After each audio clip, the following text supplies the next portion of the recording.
Hello dear learners, welcome to right to academy. कैसे हैं आप सब? तो बच्चों, हमने चैप्टर 9 अपना स्टार्ट किया हुआ था, जो कि फिजिक्स का फर्स्ट चैप्टर है आपका। तो हमने इसमें क्या कवर कर लिया था बच्चों? हमने यहाँ पे पढ़ लिया था रिफ्लेक्शन के बारे में। अपनी पिछली क्लास में हमने रिफ्लेक्शन के बारे में पढ़ा था और लाइट के बारे में भी पढ़ा था। आज की हम इस क्लास में हम अपना रिफ्रैक्शन टॉपिक कवर करने वाले हैं। ठीक है बच्चों? तो बच्चों, अगर मैं आपसे पूछूं कि हमने लाइट के बारे में पढ़ाई की थी, तो हमने लाइट का बारे में क्या पढ़ा था कि लाइट जो है एक तो फॉर्म ऑफ एनर्जी होती है, ये हमने पढ़ा था। दूसरा हमने पढ़ा था इलेक्ट्रोमैग्नेटिक जो रेडिएशन होती है लाइट, जो कि स्ट्रेट लाइन में चलती है। क्या बोला था? स्ट्रेट लाइन में चलती है। अब हम क्या पढ़ने वाले हैं बच्चों? हम ये पढ़ने वाले हैं कि क्या होता है जब लाइट एक मीडियम से दूसरे मीडियम में जाती है। ट्रांसपेरेंट मीडियम से ट्रांसपेरेंट मीडियम की बात हो रही है बच्चों यहाँ पे। इसका मतलब क्या है? मैम आप क्या कहना चाह रहे हो? मैं ये कहना चाह रही हूँ बच्चों, जैसे कि आप ये देखो, आपके पास ये एक मैंने इमेज शो करी है, जिसमें आप क्या है, ये आपके पास एक मैग्नीफाइंग ग्लास है। मैग्नीफाइंग ग्लास है, ठीक है बच्चों? तो आप इससे क्या करते हो? आप इसे यूज करते हो to see very small object, ताकि आप उनको अच्छे से देख लो। तो ये बेसिकली आपको क्या दिखाता है? ये लेंस है, ये लेंस है बच्चों, लेंस होता है ये, ठीक है? और ये आपको क्या शो करता है? ये आपको मैग्नीफाइंग ग्लास होता है, तो ये आपको मैग्नीफाइंग इमेज शो करता है। मैग्नीफाइंग इमेज शो करता है, इमेज। ठीक है बच्चों? तो अब यहाँ पे बात ये हो रही है कि देखो, ये लेंस है, ये क्या है? ट्रांसपेरेंट है। क्या है? ट्रांसपेरेंट है। ट्रांसपेरेंट, ये दिख रहा होगा जो मैंने लिखा है। तो ट्रांसपेरेंट से मेरा मतलब यही है कि वो ऐसा मीडियम जिसके आर पार आप देख सकते हो। कुछ ट्रांसपेरेंट मीडियम की अगर मैं बात करूं, तो जैसे हमारे पास पानी हो गया, हमारे पास एक ग्लास स्लैब होती है। अब जैसे मैंने ये चश्मा पहना है, मैंने जो चश्मा पहना है ये ट्रांसपेरेंट है। ट्रांसपेरेंट यानी कि जिसके आर पार आप आराम से देख पा रहे हो, ठीक है? तो यहाँ पे और भी कुछ एग्जाम्पल हैं, जैसे कि आप देखो कि ये एक बीकर है, एक बीकर में पानी भरा है और उस बीकर में हमने इस पेंसिल को रख दिया है। नॉर्मली पेंसिल आपको एक नॉर्मल पेंसिल की तरह दिखनी चाहिए ना, लाइक दिस, है ना? बट यहाँ पे क्या हो रहा है कि ये देखो, इस जगह से आपको ये पेंसिल ब्रेक हुई हुई दिख रही है। देखा आपने? यहाँ से अगर आप देख रहे हो तो ये पेंसिल ऐसे करके सीधी जानी चाहिए थी ना, ऐसे करके यहाँ पर। यहाँ से क्या हुआ कि ये पेंसिल ऐसे टूटी हुई सी दिख रही है, मतलब ऐसा दिख रहा है कि यहाँ के जैसे इसका हिस्सा यहाँ से कट के यहाँ लगा दिया गया हो। तो ये क्या चीज है बच्चों? यहाँ पे साइंस है और कुछ नहीं है, जो कि हम आज पढ़ने वाले हैं अपनी क्लास में। सिमिलरली एक और इमेज मैंने यहाँ पे लगाई है, जिसमें क्या है कि पानी के अंदर एक लेमन है। तो होता क्या है कि ये जो लेमन है, ये नॉर्मल साइज से हमें बड़ा दिखने लगता है, किसमें? पानी के अंदर। तो वो किस वजह से होता है? इन सब का आंसर बच्चों एक ही है, वो है हमारा रिफ्रैक्शन ऑफ लाइट, जो कि हम आज की क्लास में पढ़ने वाले हैं। तो बेसिकली रिफ्रैक्शन ऑफ लाइट होता क्या है? हमारे हमारे पास यहाँ पे डेफिनेशन लिखी है। Let's read it first. When light travel from one medium to another, direction of propagation changes in second medium. Second medium यानी कि जब हमारे पास मान लो दो मीडियम है। दो मीडियम से कैसा मतलब है? देखो, ये एयर है, ठीक है? ये एक मीडियम हो गया, फर्स्ट मीडियम हो गया। यहाँ पे भी ग्लास के बाहर ये जो है ये पानी है, ये हमारा ये वाटर है। अब ये हमारे पास क्या है? ये हमारे पास सेकंड मीडियम है। यहाँ पे बात हमेशा उन्हीं मीडियम की हो रही है जो ट्रांसपेरेंट हो, पहली बात तो ये, ठीक है बच्चों? अब वाटर है, वाटर हमारे पास ट्रांसपेरेंट है, तो फर्स्ट मीडियम तो हमारा एयर हो गया, सेकंड मीडियम हमारा वाटर हो गया, ठीक है? तो यहाँ पे ये कह रहा है कि डायरेक्शन ऑफ प्रोपोगेशन चेंज हो जाती है। अब ये कैसे चेंज हो जाती है? हमें इस चीज को अच्छे से ध्यान, मतलब डिटेल में इस चीज को, हमें इसी चीज को यहाँ पे इस चैप्टर में कवर करना है, ठीक है? हम वापस इस इमेज में आएंगे, बट हम पहले थोड़ा पढ़ लेते हैं। अब देखो यहाँ पे मैंने टॉपिक क्या लिखा है? Refraction through a rectangular slab. अब है क्या बच्चों बात कि आपके एनसीईआरटी में पहले एक एक्टिविटी दे रखी है, जिसमें आपको क्या करना होता है कि आपके पास एक स्लेब होती है। स्लेब का मतलब समझ रहे हो? एक ट्रांसपेरेंट स्लेब होती है, जो कि थिक होती है, उसकी कुछ थिकनेस होती है। तो होता क्या है कि जब आप उसे रखते हो ऐसे करके, आप इसको ऐसे समझो कि आप स्फीयर देखा है, स्फीयर स्फीयर एक 3D इमेज है ना? और सर्कल क्या है? वो एक 2D इमेज है। अब मैंने ये स्फीयर बनाया और ये मैंने सर्कल बनाया, तो आप क्या देख रहे हो? आप समझ रहे होगे ना मेरी बात, क्योंकि आपको स्फीयर के बारे में नॉलेज है। इसी तरीके से आप स्लेब वाली बात भी समझो कि स्लेब जो है एक 3D इमेज है, 3D ग्लास है। जैसे आपने प्रिज्म, प्रिज्म तो देखा है ना बच्चों, कांच का होता है, उसके भी आर पार आप, मतलब वो थोड़ा थिक होता है, उसकी थिकनेस, वो ग्लास होता है, बट इवेंचुअली आप देख सकते हो, है ना? तो इसी तरीके से हमारे पास एक स्लेब होता है, थिक वो होता है। तो हमारे पास क्या होता है कि जब हमने उसके साथ एक्सपेरिमेंट किया, तो ये जो सर्कल और स्फीयर का एग्जांपल है वो मैं इसलिए देना चाह रही थी कि कभी आप इसे रेक्टेंगल समझो और 2D इमेज समझो, इट इज 3D इमेज जिसको मैं पेपर पे बना रही हूँ, तो वो रेक्टेंगल की तरह लग रहा है, ये समझाना चाह रही थी मैं, ठीक है। तो यहाँ पे होता क्या है कि आपके पास ये स्लेब होता है, ठीक है। अब आपको करना क्या होता है कि इस स्लेब के चारों तरफ आपने पेंसिल से खींच दी लाइन, ठीक है। फिर क्या करा बच्चों कि आपने यहाँ पे होता क्या है कि ये मानो ये आपके पास नॉर्मल, ठीक है, ये आपके पास नॉर्मल है और ये आपके पास इंसिडेंट लाइट आ रही है, ठीक है। अब यहाँ होता क्या है बच्चों कि जानी तो ये यही चाहिए थी, राइट, जानी तो इसे ऐसे चाहिए था, डॉट डॉट में बना रही हूँ मैं, जाना तो इसे ऐसे चाहिए था और ऐसे जाके ऐसे निकलना चाहिए था। बट हुआ क्या कि ये थोड़ी सी बैंड हो गई, ये बैंड हो गई, और अब इसका नया नॉर्मल बनेगा यहाँ पे, अब इसका नया नॉर्मल बनेगा यहाँ पे, ठीक है।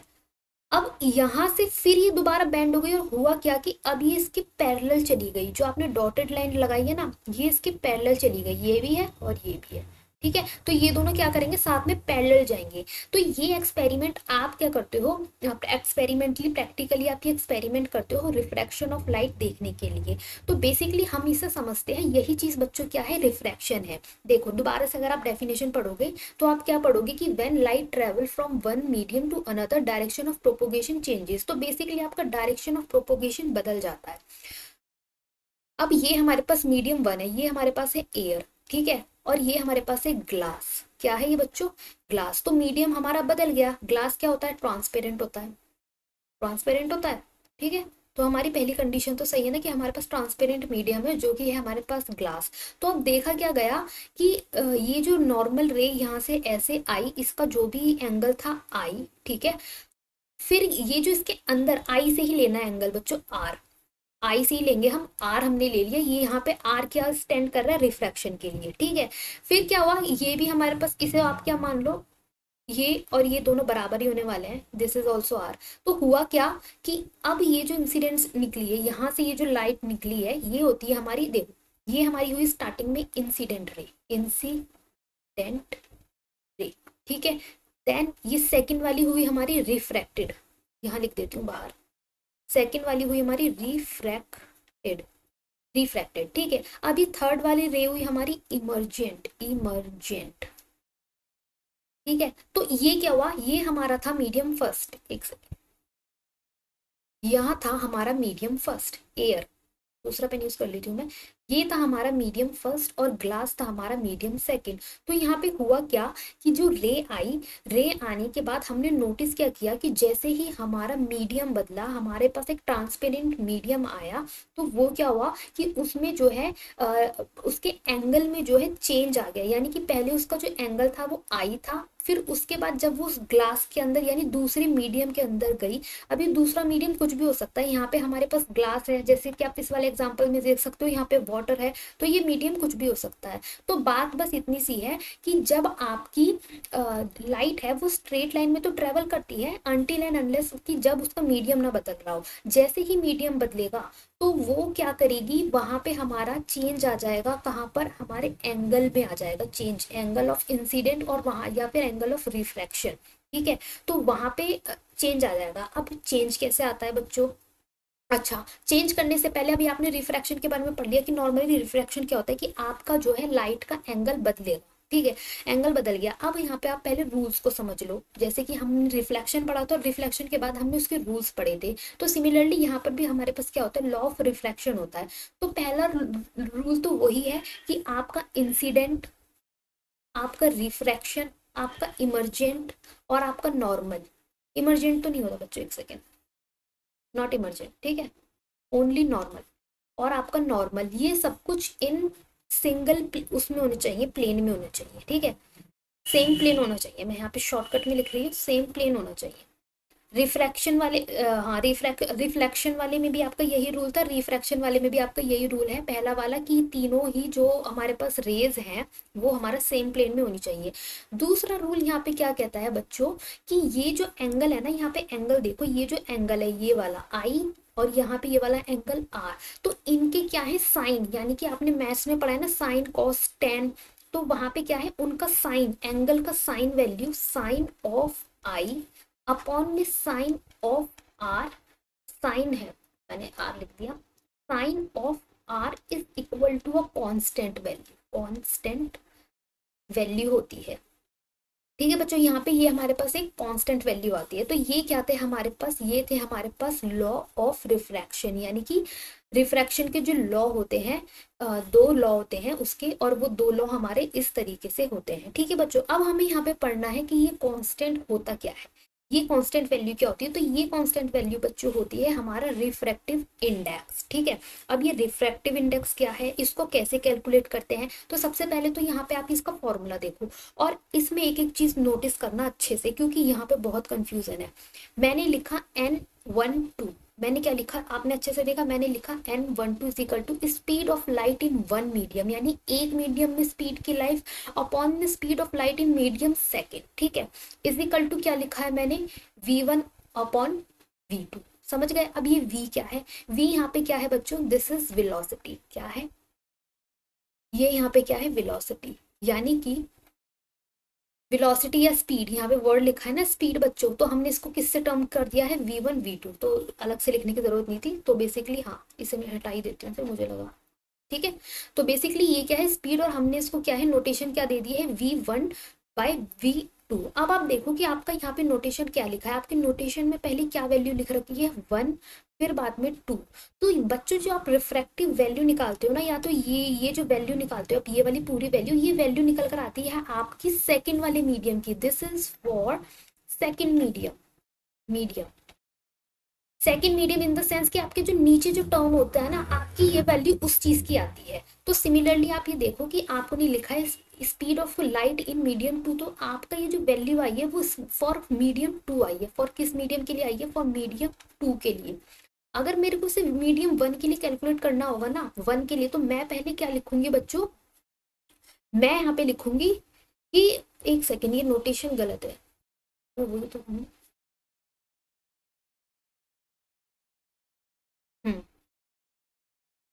2 1, तो जिसका आप निकालोगे, जिस भी मीडियम का आप निकालोगे पहले, तो आपको उसका नंबर लिखना है। जैसे मुझे यहाँ पे 1 का लिखना है, तो मैं पहले 1 लिखूंगी, बाद में लिखूंगी मैं 2। ठीक है, अब मैं यहाँ पे क्या लिखूंगी, मुझे 1 का निकालना है, तो मैं पहले 1 की स्पीड नहीं लिखूंगी, मैं पहले लिखूंगी speed of light in medium 2।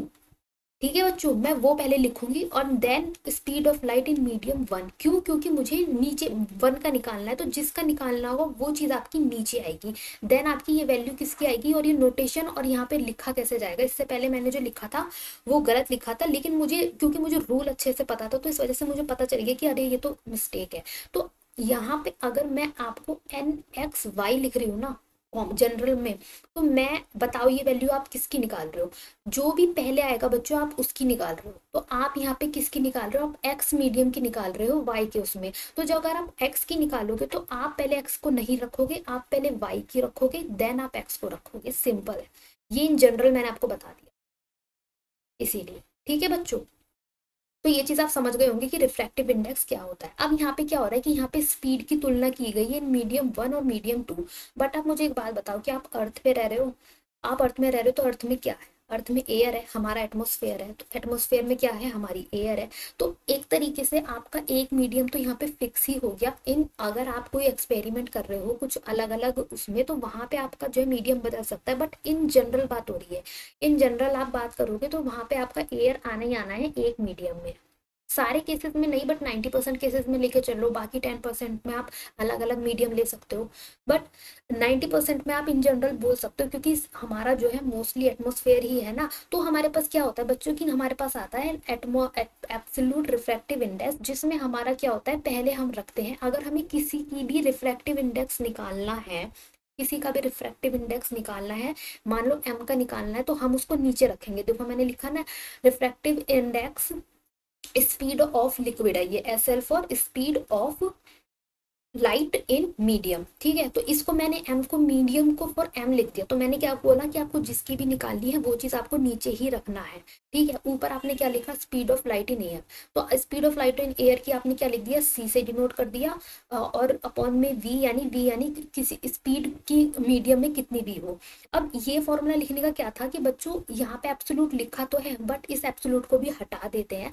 Normally हम रिफ्रैक्टिव इंडेक्स यूज करते हैं। अब जैसे कि आपके यहाँ पे वाटर की बात हो रही है, वाटर की बात हो रही है, तो इसका रिफ्रैक्टिव इंडेक्स होता है 1.33, ठीक है बच्चों। आपका केरोसिन होता है, केरोसिन होता है आपका, स्पेलिंग हो सकती है केरोसिन की आगे पीछे, ठीक है। तो केरोसिन का आपका क्या फॉर्मूला होता है, केरोसिन का होता है आपका 1.44, इतना आपकी वैल्यू होती है। और आपके पास ग्लास भी होता है। अभी सबकी वैल्यू तो एकदम से मुझे नहीं याद है, बट हाँ आपको याद करनी पड़ेगी, और आपको कुछ स्टैंडर्ड वैल्यू याद करनी पड़ेगी, ठीक है। कैरोसिन की भी इतनी इंपॉर्टेंट नहीं है, बट हाँ ग्लास की कर लेना और वाटर की कर लेना, क्योंकि क्वेश्चन बेसिकली इन दोनों पर ही ज्यादा बनते हैं। तो ये क्या है बच्चों, ये आपकी कांस्टेंट वैल्यू। अगर मैं वापस आपको रूल बताऊं, हमने क्या लिखा था यहाँ पे, मैंने कांस्टेंट लिखा है कि नहीं लिखा, लिखा है ना कांस्टेंट। और यहाँ पे इन सब का ये क्या है, ये एक न्यूमेरिकल वैल्यू है 1.33 1.44, so it is also constant. Constant basically numerical value, एक फिक्स वैल्यू, ठीक है। तो ये क्या है, ये अब एयर की आप ले लो, तो एयर की आपके पास क्या होती है, एयर की होती है 1। और बाकी आप किसी भी डेंस ट्रांसपेरेंट मीडियम की आप देखोगे तो उसकी रिफ्रैक्टिव वैल्यू, रिफ्रैक्टिव इंडेक्स की जो वैल्यू होती है वो ज्यादा ही होती है, ठीक है। तो यही चीज है कि जब आपको वापस से चलते हैं हम इस वाले डायग्राम पे, मैं ये चीज आपको स्टार्टिंग में सिखा रही थी। तो होता क्या है कि ग्लास की जो रिफ्रैक्टिव इंडेक्स की वैल्यू होती है वो एयर से ज्यादा होती है, ठीक है। जो एयर होता है वो हमारा रेयर मीडियम होता है, यानी कि इतना डेंस नहीं होता, बट जो हमारा ग्लास होता है वो हमारा मोर डेंसर होता है, मोर डेंसर होता है। तो यहाँ पे होता क्या है बच्चों कि जब हमारी लाइट जो है लेस डेंसर मीडियम से डेंसर मीडियम में जाती है, तो होता क्या है कि वो नॉर्मल की तरफ बेंड करने लगती है, यानी उसका एंगल कम हो जाता है, उसका एंगल डिक्रीज हो जाता है। ये चीज मैं कहना चाह रही हूँ, एंड दैट्स वाई यहाँ पे हमारा क्या हुआ है, हमारा एंगल डिक्रीज हुआ है, ठीक है बच्चों। समझ गए, जब भी हमारी लाइट एक अगेन, जब ये हमारे पास ग्लास से एयर में जा रही थी, अब ये एयर था, ये ग्लास है, ये अगेन एयर आ गया ना नीचे, ये अगेन एयर आ गया, तो ये क्या है, ये डेंसर है, ये डेंसर है, और ये लेस डेंसर है, एयर लेस डेंसर है। तो अगर आपका डेंसर से लेस डेंसर में जाएगा तो फिर वो दूरी बनाएगा, उससे वो मूव करेगा अवे फ्रॉम नॉर्मल, ठीक है। ये चीज मैं आपको समझाना चाह रही थी कि अगर वो रेयरर मीडियम से डेंसर मीडियम में जा रही है तो उसका एंगल डिक्रीज करेगा, वो जो एंगल फॉर्म कर रहा है नॉर्मल के साथ वो डिक्रीज हो जाएगा। और अगर वो डेंसर से रेयरर मीडियम में जा रही है तो वो इंक्रीज कर जाएगा, ठीक है। अब ये क्या है कि ये एयर, ग्लास एयर था, तो इसी वजह से क्या था, ये दोनों ही लाइट जो है आपस में पैरेलल आ गई है, ये दोनों ही लाइट आपस में क्या है, पैरेलल आ गई है, ये मिलेंगी नहीं आगे जाके, ठीक है बच्चों। तो उम्मीद है ये वाला चीज मैं आपको यही समझाना चाह रही थी, यहाँ पे डेंसर मीडियम का समझाना चाह रही थी और रेयरर मीडियम का समझाना चाह रही थी। और आपने यहाँ पे रिफ्रैक्टिव इंडेक्स भी पढ़ लिया है, वो हर मीडियम का एक तरीके से फिक्स होता है आपका क्या, रिफ्रैक्टिव इंडेक्स, ठीक है। रिफ्रैक्टिव इंडेक्स भी आपका जो है फिक्स होता है, जैसे मैंने आपका वाटर का बता दिया, केरोसिन का बता दिया, और भी आपके बहुत सारे सब्सटेंस होते हैं जिनका रिफ्रैक्टिव इंडेक्स आपकी एनसीईआरटी बुक में लिख रखा है। तो सारे नहीं, बट कुछ चुनिंदा मीडियम के आपको रिफ्रैक्टिव इंडेक्स याद करने हैं, ठीक है बच्चों। Now moving to the next topic which is lens. अब लेंस क्या चीज होती है, अब देखो सबसे पहले मैंने आपको लेंस ही दिखाया था, राइट। मैंने यहाँ पे सबसे पहले आपको लेंस दिखाया था कि ये लेंस है, और इसको बता दिया था कि ये ट्रांसपेरेंट है, मैग्नीफाइंग ग्लास है, मैग्नीफाइंग करता है इमेज, मैग्नीफाइड इमेज हमें इसकी मिलती है। नाउ वी आर स्टडिंग कि लेंस वास्तव में होता क्या है। तो देखो अगर इसकी डेफिनेशन पढ़ो तो ट्रांसपेरेंट, ट्रांसपेरेंट होता है, ठीक है। A transparent surface bound by two surface of which one or both surface are spherical form a lens. तो देखो स्फेरिकल वर्ड आया, स्फेरिकल जब आपने रिफ्लेक्शन पढ़ा था तो वहां पे भी स्फेरिकल आया था। मैंने पहले आपको प्लेन मिरर समझाया था, बाद में स्फेरिकल मिरर समझाया था। तो स्फेरिकल मिरर बेसिकली वो था कि जहाँ पे आपको जो रिफ्लेक्शन वाला पोर्शन है वो स्फेरिकल होता है, तो वो आपका क्या होता है, स्फेरिकल मिरर हो जाता है। सिमिलरली आपका लेंस जो है स्फेरिकल अगर हो जाए, यानी कर्व में आ जाए, कर्व आ जाए। अब होता क्या है बच्चों कि यहाँ पे लिखा है कि टू टू सरफेस होने चाहिए, यानी कि एक और दो। अब इनके कॉम्बिनेशन बनते हैं, ठीक है। कॉम्बिनेशन कैसे कि ये जो कर्व है ना, यहाँ पे देखो क्या लिखा है, इन of which one or both surface are spherical, या तो एक या तो दोनों आपके स्फेरिकल होने ही चाहिए।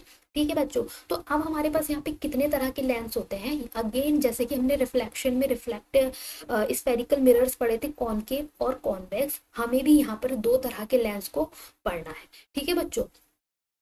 अच्छा, तो वो हमें यहीं पे थोड़ा सा पढ़ लेना है क्योंकि आगे तो नेक्स्ट टॉपिक है, तो इसे मैं रफ करती हूँ। तो यहाँ पे जैसे कि आपको बता रखा है कि कर्व होना चाहिए, तो देखो आपने क्या पढ़ा था कि एक आपने पढ़ा था इस तरीके से कॉनकेव मिरर पढ़ा था। अब अगर आप दो कॉनकेव को जोड़ दोगे तो आपके पास एक क्या फॉर्म हो गया, आपके पास ये फॉर्म हो गया। ठीक है, हाँ, तो ये कॉनकेव मिरर था हमारे पास, ये कॉनकेव हमारे पास क्या है, लेंस है। यहाँ पे दो कर्व्स है। अगर ये यहाँ पे जैसे डेफिनेशन में बोला है कि अगर केवल एक भी हुआ ना, अब देखो एक, ये केवल एक कर्व है, तो ये भी हमारे पास क्या है, एक लेंस है। यहाँ पे केवल एक कर्व है। ठीक है बच्चों। अगेन अगर मैं आपको याद दिलाऊं कि ये तो हमारे पास कॉनकेव था, कॉन्वेक्स को अगर मैं आपको याद दिलाऊं तो कॉन्वेक्स हमारा कुछ इस तरीके से याद आ रहा है कुछ, तो कॉन्वेक्स हमारा इस तरीके से था। तो अगर मैं दो कॉन्वेक्सों को मिला दूं तो ऐसे करके हमारा एक और नया लेंस फॉर्म हो जाएगा, जो हमारे पास क्या होगा, कॉन्वेक्स लेंस होगा। ये हमारे पास हो गया कॉनकेव लेंस और ये हमारे पास हो गया कॉन्वेक्स लेंस। ठीक है बच्चों, तो हमें अब इन्हीं दो लेंसेस को आगे डिटेल में पढ़ना है। तो लेट्स प्रोसीड। तो अब यहाँ पे क्या टॉपिक है, रिफ्रैक्शन बाय स्फेरिकल लेंस। अब हमें समझना है कि इनमें रिफ्रैक्शन होता कैसे है। तो अब मैं इन्हीं उन्हीं दो लेंसेस को अच्छे से यहाँ पे बनाऊंगी। तो पहला हमारे पास ये है कॉन्वेक्स लेंस एंड दूसरा मेरे पास क्या है, कॉनकेव। बराबर बनाते हैं, ये इतना है, इससे भी इतना ही। ठीक है बच्चों, तो ये हमारे पास क्या है, this is convex lens and ये हमारे पास क्या है, ये हमारे पास है कॉनकेव लेंस। ठीक है, अब हमें यहाँ पे रिफ्रैक्शन समझना है कि इसमें होता कैसे है। तो अगेन वही हमारा प्रिंसिपल एक्सिस, यहाँ पर भी जो है हमारा प्रिंसिपल एक्सिस। अब बच्चों यहाँ पे होता क्या है कि क्योंकि ये दो तरह के कर्व से मिलकर, दो स्फेरिकल सरफेसेस से मिलकर ये लेंस बनते हैं, तो यहाँ पे हमारा क्या है कि ये अपना एक बनाएगा। जैसे अगर मैं आपको वर्चुअली दिखाऊं तो ये एक अपना सर्कल बनाएगा, कैसे, ऐसे करके अपना सर्कल बनाएगा। ठीक है, और ये वाला अपना सर्कल बनाएगा।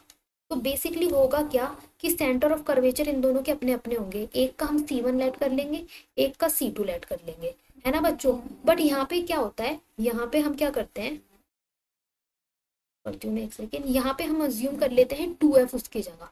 क्यों 2F करते हैं, क्योंकि हमारे पास एफ हमने पढ़ा था ना, याद आ रहा है आपको, हमने पढ़ा था, हमने क्या पढ़ा था कि हमने सी पढ़ा था और सी और पी के बीच में बिल्कुल बीचों बीच हमने पढ़ा था एफ आ जाएगा। बट यहाँ पे क्या होता है, यहाँ पे 2F होता है, तो हम इन जनरल सी की जगह पे हम यहाँ पे 2F लिख देते हैं, राइट। हम यहाँ पे 2F लिख देते हैं और 2F के बिल्कुल बीचों बीच जो हमारा आता है वो हमारा आता है एफ, यानी कि क्या, फोकल लेंथ। ठीक है, वो थोड़ी जगह की वजह से डिस्टेंस दोनों का कम है, बट आप तो समझदार हो, समझ सकते हो, है ना। तो बेसिकली ये क्या है, यहाँ पे सी की जगह आ गया है 2F, दोनों साइड, एक साइड आप डैश डैश कर दो, इतना वो तो है ना, कंफ्यूजन ना हो, ताकि ये हमारे पास प्रिंसिपल एक्सिस हो गई है, ये हमारे पास वही अपर्चर, यहाँ से यहाँ तक का वो हमारे पास अपर्चर, बीच वाला हिस्सा हमारे पास पी है। अब यहाँ पे रिफ्रैक्शन कैसे होता है, रिफ्रैक्शन यानी कि लेंस में रिफ्लेक्शन तो होता नहीं है कि टकरा के वापस जा रही है, ये वाला सीन तो यहाँ पे होगा नहीं। यहाँ पे जो है रे जो है हमारी आगे जाएगी, आगे किस तरीके से, लेकिन प्रिंसिपल वही रहते हैं। ठीक है, कैसे रहते हैं कि देखो, यहाँ से अगर मैंने मानो एक रे पास कर दी तो होगा क्या कि ये ऐसे करके आगे जाती है। बट कॉनकेव लेंस में हमारे पास क्या होता है कि अगर ये यहाँ गई तो ये यहाँ से यहाँ चली जाती है, इसका मतलब डैश डैश करके ये वापस आएगा। ठीक है, आप आपको अगर याद आ रहा हो, कॉनकेव कॉन्वेक्स कॉन्वेक्स मिरर में भी हमारा यही होता था कि वो डाइवर्स हो जाती थी और पीछे को जाकर हम लोग क्या करते थे, वर्चुअली फिर हम मिलाते थे उसको, वो रियल में नहीं होता था, हम वर्चुअली हम उसको पीछे से डैश डैश करके बनाते थे। तो यहाँ पे भी वही चीज है, ये वाला। अब देखो ये क्योंकि यहाँ पे एक नीचे से बना देते हैं एक ऊपर से, तो क्योंकि ये यहाँ पे आके कन्वर्ज कर रहा है बच्चों, तो इसे हम क्या बोलते हैं, कन्वर्जिंग बोलते हैं, कन्वर्जिंग लेंस, क्योंकि ये कन्वर्ज कर रहा है। और ये वहीं पर हम इसे बोलते हैं डाइवर्सिंग, डाइवर्सिंग। क्यों, क्योंकि ये रेव को जो है डाइवर्स कर रहा है। समझ गए बच्चों, ठीक है।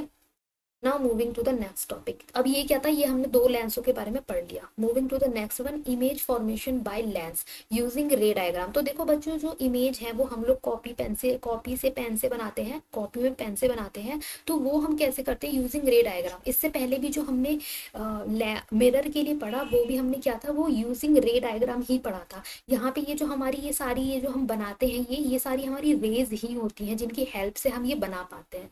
ठीक है बच्चों, ये सारी हमारी रेज ही होती हैं। ये ऐसे आई ऐसे चली गई, ऐसे आई ऐसे चली गई। तो डायरेक्शन भी आपको दिखाना होता है कि किस डायरेक्शन में जा रही है। तो आपको अब क्या पढ़ना है, अब आपको इमेज फॉर्मेशन पढ़ना है बाय लेंसेस। अब बच्चों यहाँ पे होता क्या है कि सेम वही रूल्स होते हैं, इसलिए मैंने क्या सोचा है कि मैं आपको वहीं से पढ़ाऊंगी ताकि आप को रिलेट कर लो। ठीक है, अब मैं क्या करूंगी कि यहाँ पे ये लिखे तो किसके लिए है, मिरर के लिए लिखे हैं, बट रूल्स सेम यही है जैसे कि parallel to principal axis. But फर्क बस इतना है कि देखो ये यहाँ पे मिरर बन रखे हैं, अभी मैं यहाँ पे इसे रफ करके क्या करने वाली हूँ, आप लोगों को दिखाने वाली हूँ कि यहाँ पे लेंस के थ्रू दिखाऊंगी मैं कि यहाँ पे लेंस में कैसे फॉर्म होता है, ताकि आप लोग क्या है कंपेयर अच्छे से कर लो। रूल सेम वही है, जो मिरर वाले में है वही लेंस वाले में लगने हैं। अब यहाँ पे क्या कह रहा है कि ये वही चीज है जो मैंने वहां पे ड्रॉ की थी, पैरेलल टू प्रिंसिपल एक्सिस। तो पहले मान लो मेरे पास क्या है, कॉन्वेक्स कॉन्वेक्स लेंस है ये। अब ये कह रहा है कि अगर आप ये 2f मान लो और यहाँ इसके बीचों बीच f मान लो। ठीक है, एफ अभी लिखते नहीं है क्योंकि यहाँ से हमें लाइट गुजारनी है। तो होगा क्या कि ये जो प्रिंसिपल एक्सिस के पैरेलल आई, आने के बाद क्या हो गई, ये फोकस से चली गई, पास थ्रू फोकस लिखा है ना। अब यहाँ पे क्या वर्ड आएगा, यहाँ पे आएगा रिफ्लेक्शन की जगह यहाँ पे आएगा रिफ्रैक्शन। तो ये हुआ है रिफ्रैक्शन। तो यहाँ पे ये कह रहा है कि अगर आप जो पैरेलल टू प्रिंसिपल एक्सिस, तो वो कहाँ है, वो पास करेगी कहाँ से, हमारा पास करेगी फोकस से। सिमिलरली अगर मैं इसी चीज को कॉनकेव लेंस के लिए बनाऊं तो वहां पे कैसे बनेगा, ये बना दी मैंने प्रिंसिपल एक्सिस। ठीक है, अब मैंने यहाँ पे क्या करा, रे पास करी प्रिंसिपल एक्सिस से और ये पीछे को चली गई। अब ये जहां से जाएगी ना बच्चों पीछे, ये चीज हमारी क्या हो जाएगी, focus. This will be our focus, और इसके डबल डिस्टेंस पे हो जाएगा क्या, 2f। अब वहां पे सी नहीं होता, वहां पे क्या होता है, वहां पे 2f होता है। समझ गए बच्चों, यहाँ पर भी आप f ले लो और यहाँ पर इसका ये 2f ले लो। एक में आप डैश लगा सकते हो, जैसे किसी में भी आप दोनों में से किसी एक में भी आपने जो है डैश लगा दिया। समझ गए। Now moving to the second. Second rule भी सेम टू सेम वही है, बस हमें किसके केस में समझना है, हमें अब लेंस के केस में समझना है। तो अब हम यहाँ पे अपना लेंस ड्रॉ करते हैं। यहाँ पे क्या कह रहा है कि pass through focus parallel to principal axis. अब इसको वही है, रिवर्स कर दो। तो मैंने बनाया यहाँ पे कॉन्वेक्स लेंस। ठीक है, अच्छे से बनाते हैं। मैंने बनाया यहाँ पे कॉन्वेक्स लेंस और यहाँ पे ड्रॉ कर दिया कॉनकेव लेंस। ठीक है, अब यहाँ पे क्या है, ये हमारी प्रिंसिपल एक्सिस है, ये हमारी दोनों की प्रिंसिपल एक्सिस है। अब यहाँ पे ये कह रहा है कि पहले आपका जो है ये है फोकस। ठीक है, तो ये कह रहा है कि अगर जब वो फोकस से आएगा आपका, तो फोकस से आने के बाद वो ये ऐसे चला जाएगा। आप इसका डायरेक्शन बनाओ, यहाँ पे आप देखो डायरेक्शन बनाओ तभी आपको समझ में आएगा। ठीक है, अब वो ऐसे आएगा तो वो ऐसे चला जाएगा। तो ये क्या चीज हो गई, ये चीज हो गई आपकी फोकस, यानी कि वो पहले फोकस से गया। सिमिलरली अगर मैं इस केस में बनाऊं तो यहाँ पे मान लो मैंने इसका फोकस बना दिया, तो अगर मैं इसका फोकस बनाऊं तो ये आपका ऐसे फोकस और ये ऐसे सीधा चला गया। ठीक है बच्चों, समझ में आ गया आपको, ऐसे करके सीधा। बेसिकली आप इधर से ऊपर से भी बना सकते हो। इस वाले केस में मैंने ऊपर से बना दिया, इस वाले केस में मैंने नीचे से बना दिया। वैसे बनता तो ऊपर से ही है, चलो ऊपर से बना देते हैं। ठीक है, थोड़ा एरिया कम होने की वजह से मुझे थोड़ा डायग्राम छोटा छोटा बनाना पड़ रहा है, बट अभी क्लियर हो जाएगा कैसे। एक सेकेंड, भी तो मैंने इसको मैं दोबारा ही बनाती हूँ, कुछ ज़्यादा ही छोटा बन गया। इसको ना बच्चों आपको प्रैक्टिस करनी पड़ेगी, क्योंकि आपको तो नंबर लेने हैं, तो आपको बहुत नीट एंड क्लीन डायग्राम बनाना पड़ेगा अपने बोर्ड में। ठीक है, और ये चैप्टर तो बहुत ही ईजी है, आराम से ये ऐसे कुछ डायग्राम बनाकर आ जाओ और अपने नंबर जो है वो बटोर लो। इसका प्रिंसिपल एक्सेस में थोड़ा बड़ा बना रही हूँ। मान लो ये है फोकस, तो अब क्या होगा कि ये यहाँ से ऐसे फोकस से आया और ऐसे ये जो है प्रिंसिपल एक्सेस के बाद में सीधा चला गया। यहाँ से ये आया ऐसे सीधा चला गया। तो सेकंड रूल हमारा क्या कहता है, पास थ्रू फोकस बाद में parallel to principal axis, same यही कहता है। Again moving to more rules. तो यहाँ पे ये थर्ड रूल क्या कहता है कि हमारा सेंटर ऑफ कर्वेचर वाला कहता है। अब दोनों लेंस बनाओ एक एक करके। मैंने यहाँ पे कॉन्वेक्स लेंस बना दिया। ठीक है, फिर मैंने यहाँ पे कॉनकेव बना दिया। ठीक है, कॉनकेव बना दिया। ये मैंने यहाँ पे प्रिंसिपल एक्सिस बना दी, ये मैंने प्रिंसिपल एक्सिस बना दी। तो यहाँ पे क्या है, passing through centre of curvature. तो सेंटर ऑफ कर्वेचर तो मैंने बताया था यहाँ पे होता नहीं, यहाँ पे 2f होता है। यहाँ पे क्या होता है बच्चों, 2f होता है। तो अगर ये कह रहा है कि 2f से अगर आपका जो है जाएगा तो वो आगे को ही ऐसे से वहीं से चला जाएगा। अब यहाँ पे क्या है, यहाँ पे ये काटो रिफ्लेक्टेड बैक। यहाँ पे रिफ्लेक्टेड बैक नहीं होता बच्चों, ठीक है। यहाँ पे क्या है, नो रिफ्लेक्शन, यानी कि वो सीधा ही चला जाएगा, ठीक है। ये वो यहाँ पर सीधा ही चला जाएगा, ऐसे करके आप बना दो, वो यहाँ पे सीधा ही चला जाएगा, यहाँ पे रिफ्लेक्शन नहीं होगा। समझ में आ गया। तो यहाँ पे बेसिकली हमने क्या पढ़े, इसके 3 लॉ लॉ पढ़े, जहां से हमारा जो है रे कैसे ट्रेवल करेगी, कैसे यहाँ पे रिफ्रैक्ट करेगी। हमने पहला क्या था, parallel to principal axis, then वो पास थ्रू फोकस, ठीक है। फिर क्या था कि फोकस से पास करेगा, then it will be parallel to principal axis, ठीक है। उसके बाद हमारा नेक्स्ट क्या था, passing through centre of curvature. Centre of curvature तो यहाँ पे लेंस में नहीं होता, यहाँ पे 2f होता है, तो 2f से वो सीधा ही चली जाएगी। अब यहाँ पे जो फोर्थ होता है ना, ये हमारा रिफ्रैक्शन में नहीं एप्लीकेबल होता, ठीक है बच्चों। यहाँ पे हमारे पास 3 ही जो है रूल एप्लीकेबल होते हैं। Now moving again back to our rules, ठीक है। तो यहाँ पे हमने क्या था कि इमेज फॉर्मेशन के जो लेंस में जो हमारे रूल होते हैं वो हमने देख लिए। अब वहां पे मैंने आपको क्या लिखाया था कि वहां पे लेंस वाले टर्म में भी मैंने आपको लिखाया था कि 2 चीजें होती हैं कि हमें 2 रेज चाहिए होती हैं, 2 रेज। शुरू से लिखूं मैं अगर, we need 2 rays to form the image. तो हमने अभी तक जो पढ़े वो थे रूल्स। क्या पढ़े हमने, रूल्स पढ़े कि जो रे है वो ट्रेवल कैसे करती है, किस तरीके से रिफ्रैक्शन करती है। अब उन तीनों में से हमें किन्हीं 2 रे को लेना पड़ेगा टू फॉर्म द इमेज, ठीक है बच्चों। तो ये है हमारे पास क्या रूल, कि कोई 2 रे को हमें लेना पड़ेगा इमेज फॉर्म करने के लिए। अब हम क्या करते हैं, अब हम देखेंगे केसेस, सेम टू सेम वैसे ही जैसे हमने पहले मिरर के केस में केसेस देखे थे। तो पहले हम देखते हैं कॉन्वेक्स लेंस के लिए। कॉन्वेक्स लेंस कैसा होता है बच्चों, लाइक दिस। तो हम पहले इसके लिए देखते हैं, ठीक है बच्चों। तो इसके लिए अगर हम देखेंगे तो बेसिकली मैंने यहाँ पे अगेन फिर से आपको क्योंकि आपको मैंने ऐसे क्यों समझा रही हूँ मैं, ताकि आपको क्लियरिटी से समझ में आए। अगर मैं बनाने लगी तो शायद आड़ा टेढ़ा बना दूं और आप लोगों को इतना क्लियर ना हो, इस वजह से दैट्स वाई मैंने ये डायरेक्टली उठाकर रख लिया है, ताकि मैं आप लोगों को अच्छे से बता पाऊँ। इससे पहले मैं आपको ये समझा दूं कि ये देखो, अब बच्चों ये देखो कि ये जो है ये आपके किसके लिए है, लेंस के लिए है। और ये जो है ये वाले, ये आपके किसके लिए, this is for a mirror, ठीक है। अब मैंने ऐसा क्यों करा है, ये मैंने दोनों को कंपेयर करने के लिए रखा है आपको, कि आपके पास क्या होता है, ताकि आप लोगों अच्छे से कॉन्सेप्ट को समझ पाए। तो बेसिकली आपको अगर मैं बताऊं तो आपका जो है, अगर मैं आपको बताऊं तो आपका जो है कॉनकेव मिरर और मिरर और is equal to convex lens, convex lens. Basically आपका कॉनकेव मिरर के जो केसेस होते हैं वो कुछ कुछ कैसे होते हैं, कॉन्वेक्स लेंस में भी वही केसेस देखने को आपको मिलते हैं। और जो कॉन्वेक्स लेंस के होते हैं, कॉन्वेक्स मिरर के होते हैं, वो आपके कैसे होते हैं, वो होते हैं आपके उल्टा किसके, कॉनकेव लेंस के, ठीक है बच्चों। ये मेरे को आपको समझाना था। तो यहाँ पे जो मैंने 2 टेबल लिखी है, ये वाली लेंस में आपकी किसकी टेबल हो गई, ये आपकी हो गई कॉन्वेक्स की, कॉन्वेक्स लेंस की हो गई। और मिरर में ये आपकी किसकी हो गई, ये आपकी हो गई कॉनकेव की, ठीक है, कॉनकेव की हो गई। तो ये चीज आप लोग याद रखना, ये आपके लिए इजी होगा। तो कॉनकेव मिरर में हमने 6 केसेस पढ़े थे। ये रहा कॉनकेव मिरर, यह ये यहाँ पे 6 केसेस पढ़े थे। सिमिलरली आपके कॉन्वेक्स लेंस में भी आपके 6 केसेस होंगे, और बस वहां पे नाम बदल जाएगा। सेंटर ऑफ कर्वेचर की जगह वहां 2f आने वाला है। देखो मैंने आपको बताया था ना 2f होता है यहाँ पे, तो यहाँ पे सेंटर ऑफ कर्वेचर की जगह पे आपका 2f आने वाला है। बाकी आपके केसेस वही होने वाले हैं। एक बार आप पढ़ भी लो। देखो आपका फर्स्ट केस क्या है, एट इन्फिनिटी, यहाँ पे क्या है, position of object, position of object. तो पहला केस क्या है आपका, इन्फिनिटी पे है, एट इन्फिनिटी पे है। फिर आपकी पोजीशन ऑफ इमेज कहाँ बनती है, एट फोकस बनती है। पोजीशन ऑफ इमेज मिरर में कहाँ मिलती है, एट फोकस पे बनती है, ठीक है।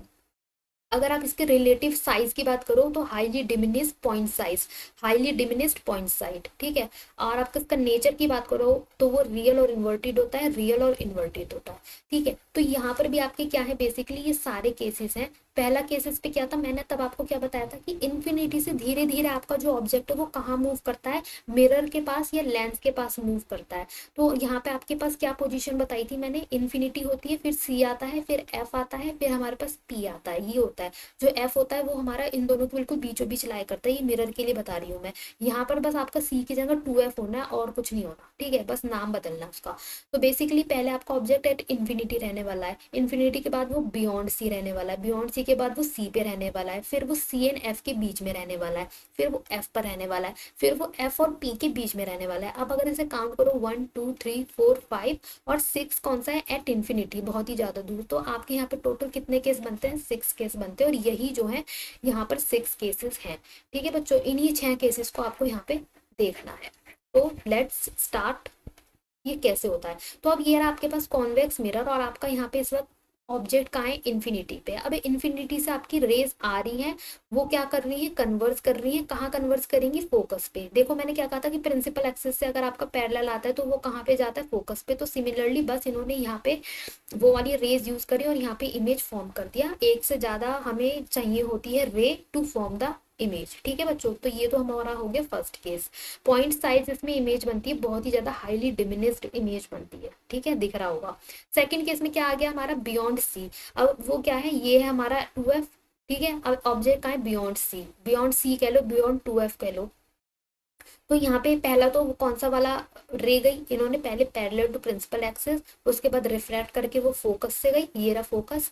दूसरी इन्होंने यूज करी है कौन सी, कि हमारा यहाँ पे ये ओ, अच्छा यहाँ पे हमारा कौन सा वाला केस होता है, इन्होंने ये वाली रे यूज करी है, ये वाली रे, शायद मैंने ये वाली आपको बताई नहीं थी। तो ये यहाँ पे क्या होता है कि हमारा जो लेंस होता है, लेंस के बीचों बीच जो हमारा पॉइंट होता है वहां से एक ये रे जाती है।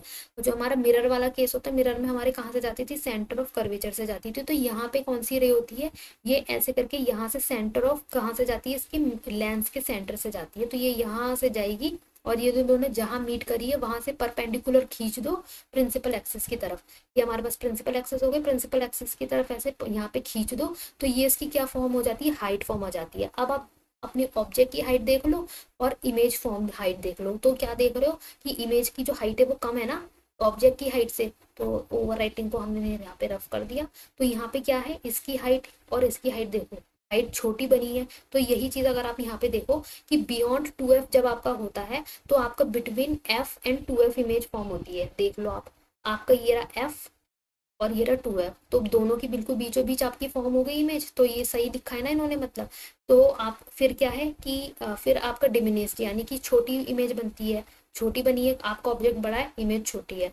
ठीक है, फिर आप इसका नेचर देखो, नेचर आपका रियल और इन्वर्टेड है, इन्वर्टेड है ना ये। और ये रियल क्यों है, रियल इमेज वो होती है जो आपकी वास्तव में, जहाँ पे आपकी दो रेज जो है इंटरसेक्ट होती है, वहां पर जब इमेज बनती है। और जब आपका वास्तव में इमेज इंटरसेक्ट नहीं होती, आप करवाते हो, जैसे आपका ये लास्ट वाला केस है, और मिरर में भी लास्ट में ये वाला केस आया था, कॉनकेव मिरर वाले केस में आपका लास्ट में ये वाला केस आया था। तो यहाँ पर देखो आपकी रेज वास्तव में नहीं मिली, आपने डॉट डॉट करके मिलवाई है, तो ये आपकी रियल नहीं है, ये आपकी वर्चुअल इमेज है। ठीक है, इसीलिए कॉनकेव लेंस वाले केस में क्या होता है, उसमें तो दो ही केस है और दोनों में ही हमें इमेज जो है ऐसे फॉर्म करवानी पड़ती है डॉट डॉट बना के, तो वो वहां पे दोनों ही इमेज जो है वर्चुअल बनती है। तो अब तक हमने इसके दो केसेस देख लिए। जब इन्फिनिटी पे होता है तो फोकस पे बनता है, जब हमारा बियॉन्ड सी या 2F होता है तो वो हमारा बिटवीन F एंड 2F बनता है। ठीक है बच्चों, अभी आपको स्टार्टिंग में ये बहुत हैक्टिक लग रहा होगा, इतने सारे केसेस हैं, but practice makes a man perfect. जितना प्रैक्टिस करोगे एक दिन याद हो जाएगा। ठीक है बच्चों, अब आपका बियॉन्ड सी से वो सी पर आ गया या 2F कह लो। ठीक है, अभी इस पे क्या था कि बराबर इमेज बनती है। जो अगर आप याद करो मिरर वाला केस, तो जितना आपकी इमेज यहाँ पे बनती है, जो आपका ऑब्जेक्ट यहाँ पे होता है वही आपका यहाँ पे रहने वाला है। ठीक है बच्चों, तो यहाँ पे आपका क्या है, बराबर इमेज बनी है। तो अगर आप इसे पढ़ो कि एट 2F ये वाला केस है, तो एट 2F आपकी इमेज बनेगी, सेम साइज बनी है, रियल है। सिमिलरली अगर आप इसका यही वाला केस यहाँ पर भी देखोगे, आपको सेम मिलेगा, at C same size, real and inverted, दोनों ही सेम है। वो लेंस का केस है, ये मिरर का केस है, इसीलिए मैंने दोनों को कंपेयर करने के लिए साथ में रखा हुआ है। मूविंग टू द डी, तो अब आपकी इमेज और आगे आ गई। अब वो आ गई है सी और एफ के बीच में, यानी 2F और एफ के बीच में। अब आपकी इमेज कहाँ फॉर्म होगी, अब आपकी इमेज इस वाले केस से क्या होता है बच्चों, बड़ी होने फॉर्म होने लगती है, साइज में बड़ी। मिरर वाले केस में भी आपका यही हुआ था। ठीक है, तो अब वो जैसे ही वो सी के इस तरफ, आप सी याद कर लो, सी यानी 2F, ठीक है, मिरर लेंस के केस में 2f, मिरर के केस में c। तो जैसे ही वो c के आगे ऑब्जेक्ट बढ़ने लगेगा ना, पोल की तरफ बढ़ने लगेगा, तो आपकी इमेज की जो साइज है वो बड़ी होने लगेगी। ठीक है, तो आपका जो है यहाँ पे आते ही इमेज का साइज देखो कितना बड़ा हो गया, कहाँ ये ऑब्जेक्ट और कहाँ ये इमेज इतनी बड़ी फॉर्म हुई है। तो आपकी इमेज इन्वर्टेड है, बड़ी फॉर्म हुई है, और इस तरीके से इन्होंने करा है। तो अगर आप ये देखोगे तो जब आपका कहाँ पे होगा, बिटवीन एफ एंड 2f, तो आपका बियॉन्ड एफ होगा, एनलार्ज्ड आ गया, बड़ी image, real and inverted.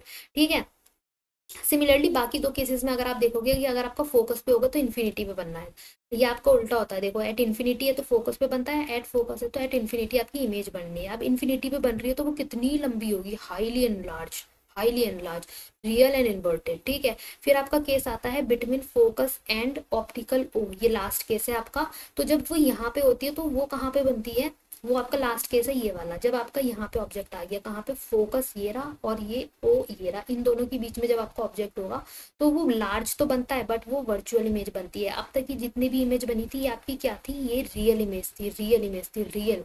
But ये क्या है, वर्चुअल इमेज। यहाँ पे भी देखो वर्चुअल इमेज। ठीक है, लास्ट वाले केस में आपके पास क्या बनती है, वर्चुअल और इरेक्ट इमेज बनती है, इरेक्ट यानी सीधी। बाकी सब में आपकी इन्वर्टेड बनती है और रियल बनती है, और यहाँ पे वर्चुअल बनती है और इरेक्ट बनती है। दोनों चीजें यहाँ पे जो है बदल जाती हैं। ठीक है बच्चों, तो ये आप अच्छे से, और बाद में ये मैंने आपको समझा दिया कि कैसे ये तीन केसेस हैं, कैसे आपका जैसे ये ऑब्जेक्ट पोल की तरफ बढ़ने लगता है, लेंस में ओ की तरफ बढ़ने लगता है, तो आपका क्या है, इमेज जब वो सी पर होता है तो आपकी सेम हाइट की इमेज फॉर्म होती है, और जैसे ही वो सी के आगे जाता है, यानी टूवर्ड किसकी तरफ जाता है, पोल की तरफ जाता है, तो इमेज जो है आपकी बड़ी होने लगती है। और इनमें इस वाले केस में आपका केवल एक ही केस ऐसा होता है जहां पे आपकी जो है वर्चुअल और इरेक्ट इमेज बनती है। कौन सा केस होता है वो, जब आपका फोकस और पोल के बीच में आपका ऑब्जेक्ट होता है। तो ठीक है बच्चों, तो ये थे इसके ऑल 6 केसेस, और यहाँ पे हमने इसको बहुत अच्छे से कंपेयर भी करा। अब बच्चों क्या है, अगेन अब आपको मैंने यहाँ पे क्या है कि वहां पे ये वाला केस किसका था, यहाँ पे आपका ये वाला केस था कॉन्वेक्स मिरर का। एक सेकेंड, ये ऊपर वाला लेंस का है आपका,